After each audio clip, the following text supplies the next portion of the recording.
Buongiorno a tutti amici di mattoscacco.com ed eccoci qui a vedere una nuova partita. Le Olimpiadi di scacchi 2020 sono terminate con medaglia d'oro pari merito Russia e India. Ragazzi, è un grave attacco ai russi e agli scacchi. L'India si sta facendo veramente valere sempre di più con fortissimi giocatori, veramente un fortissimo team.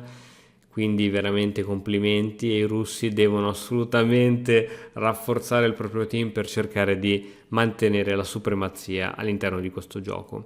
Esamineremo adesso questa partita tra Vidit Santosh, avete presente da piccoli Super Santosh, il famoso pallone arancione indistruttibile. Vabbè, dopo questa, comunque, gran maestro che tra l'altro giocò contro Carlsen in quella partita che finì dopo 3-4 mosse in pareggio. E Dubov, rappresentante della Russia, quindi abbiamo un 2726, fortissimo Vidit nelle partite rapid, e Dubov 2699. Andiamo a vedere com'è andata la partita. D4, cavallo F6, C4, G6, G3, ok, ora sembra tutto chiaro, i rispettivi alfieri andranno in fianchetto, alfiere G7, alfiere G2, arrocco corto, cavallo C3, tutto assolutamente nella norma. Adesso bisogna trovare un posto a questo alfiere che poverino è assolutamente bloccato. D6 con l'idea in futuro di spingere o E5 o C5, cavallo F3, cavallo C6. Questa mossa è interessante perché crea subito pressione su questo pedone grazie a ovviamente anche questo attacco che si potrà liberare prima o poi. Inoltre con l'aiuto della spinta E5 la pressione sul punto D4 sarà veramente sempre più forte. Arrocco corto, E5, e ora non c'è molto da fare, o si decide di spingere andando incontro ad una variante a molla, nel senso che il nero si ritirerà all'interno delle proprie retrovie e cercherà di fare di tutto per spingere poi questo pedone F5 ottenendo questo tipo di struttura pedonale.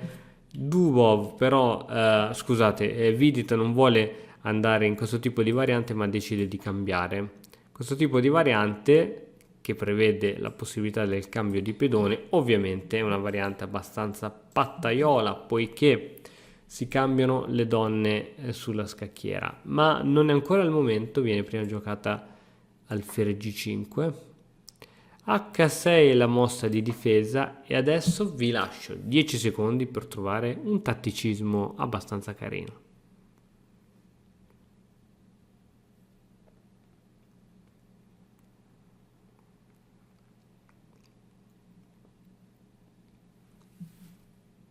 Ok, il tatticismo lo abbiamo dopo lo scambio di donne, torre per, alfiere per F6, alfiere per F6, cavallo D5. Non solo il cavallo è fortissimo su questa casa supportato dal cavallo, ma sta creando un attacco doppio che darà molto fastidio allo schieramento del nero.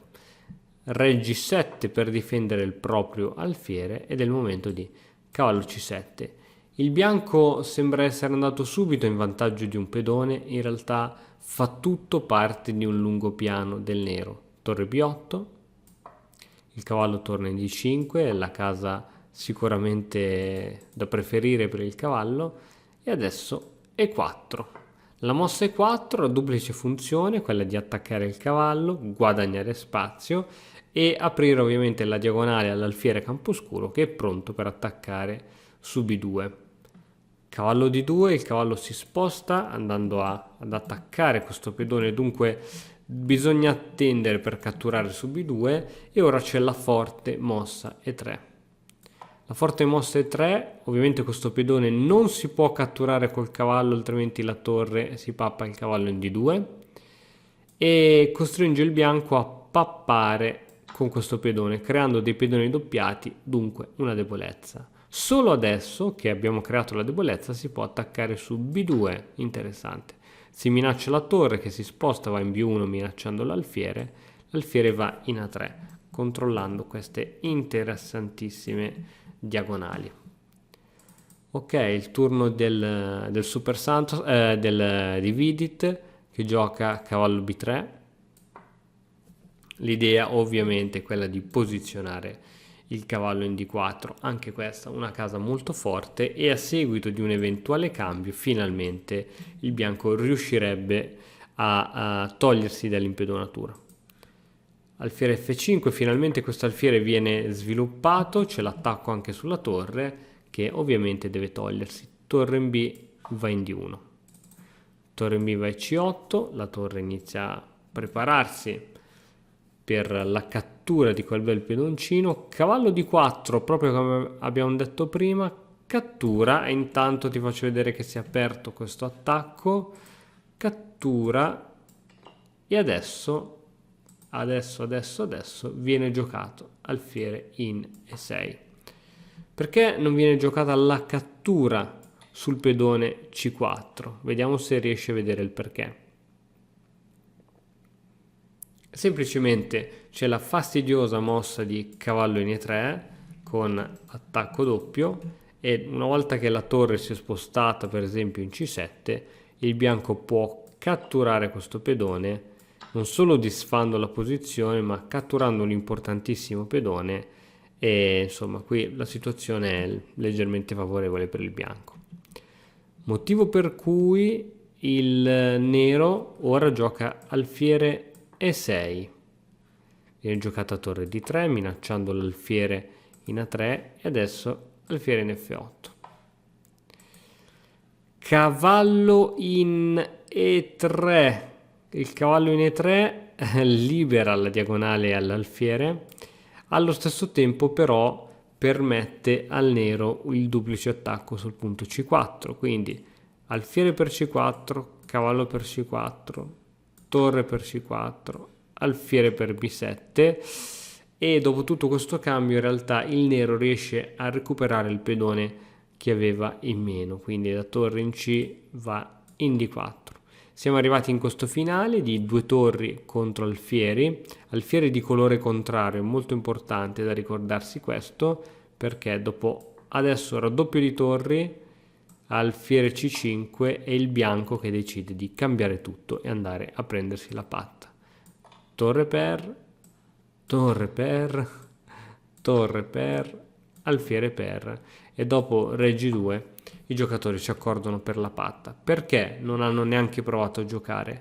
Perché la teoria degli scacchi dice che quando ti ritrovi con alfieri di colore contrario, quindi che si muoveranno sempre su case parallele, non si incontreranno mai, alla fine è come giocare una partita con soli re, e il numero di pedoni è lo stesso, sono grandi maestri, sanno giocare i finali ad occhi chiusi, veramente, letteralmente ad occhi chiusi, quindi non c'era motivo di continuare a giocare per forzare il gioco.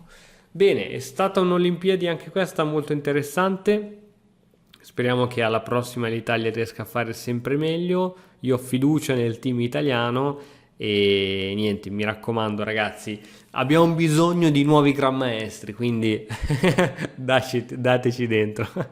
Spero che anche il video di oggi come al solito ti sia piaciuto, ti invito a lasciare un like, un commento e se ancora non l'hai fatto di iscriverti al canale. Noi ci vediamo domani con un altro nuovo video, ciao! E ora per continuare che cosa posso fare? Beh, innanzitutto ti consiglio di iscriverti al nostro canale in modo tale da non perderti le nuove video lezioni. E poi puoi vedere il video che è stato più cliccato in questa settimana. Ci vediamo, ciao!